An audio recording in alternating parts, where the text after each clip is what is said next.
बहुत समय पहले की बात है। एक छोटे से गांव में एक समझदार और प्यारा बच्चा रहता था जिसका नाम अरहम था।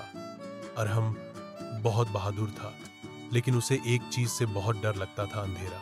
हर रात जब सब सो जाते, अरहम अपने कमरे से सामने दिखने वाले एक पुराने बंद कमरे को देखता। वह कमरा बरसों से बंद था और वहां से अजीब सी सरसराहट की आवाजें आती थी। उसके मन में हमेशा यह सवाल रहता, उस कमरे में क्या है? एक दिन अरहम अपनी दादी सबीहा दादी के साथ बैठा था।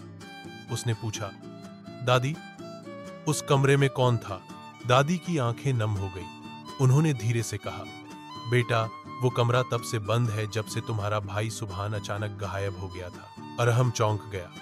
क्या सुभान भैया उस कमरे में गए थे? दादी ने सिर हिलाया और कहा, हाँ, और फिर वो कभी नहीं लौटे। उस रात अरहम को एक सपना आया।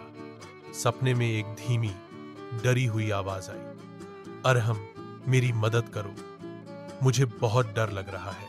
वो आवाज सुभान की लग रही थी। अरहम हड़बड़ाकर उठ गया। घर पूरी तरह शांत था, लेकिन उसका दिल बहुत जोर से धड़क रहा था।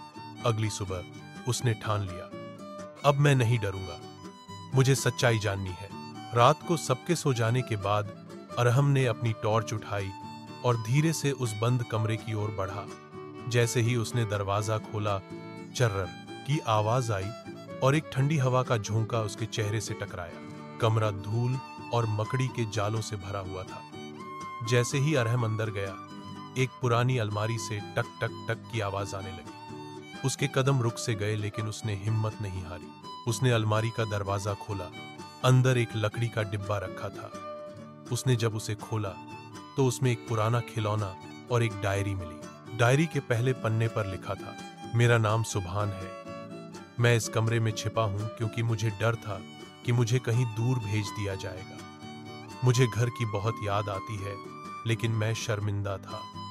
अगर कोई यह पढ़ रहा है तो जान लो मैं जिंदा हूं, पर बहुत डरा हुआ हूं। अरहम की आंखों में आंसू आ गए। उसने तुरंत अपने पापा असद अब्बू को जगाया। जब सब लोग कमरे में पहुंचे तो अलमारी के पीछे एक छोटा सा गुप्त दरवाजा मिला। उसे खोलते ही नीचे की तरफ एक संकरी सुरंग दिखी। कुछ ही मिनटों में वहां से एक पतला, दुबला, डरा, सहमा लड़का बाहर निकला। सुभान। सालों बाद वो वापस मिल गया था। सबकी आंखों में आंसू थे। सुभान ने रोते हुए कहा, मैं बहुत डरा हुआ था, घर आने की हिम्मत नहीं थी।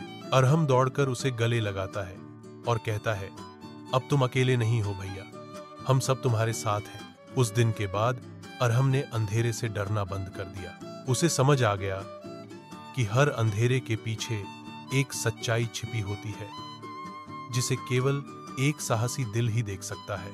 अगर आपको ये कहानी पसंद आई हो तो हमारा channel moral Masti with Juner जरूर सब्सक्राइब कीजिए। हम लाते हैं बच्चों के लिए आसान, प्यारी और सिखाने वाली कहानियां, वो भी हिंदी और उर्दू में। तो जुड़िए हमारे साथ और बनाइए हर रात को एक सीख भरी मस्ती। ताहा सब्सक्राइब करें, ताहत लाइक करें और शेयर करना न भूलें।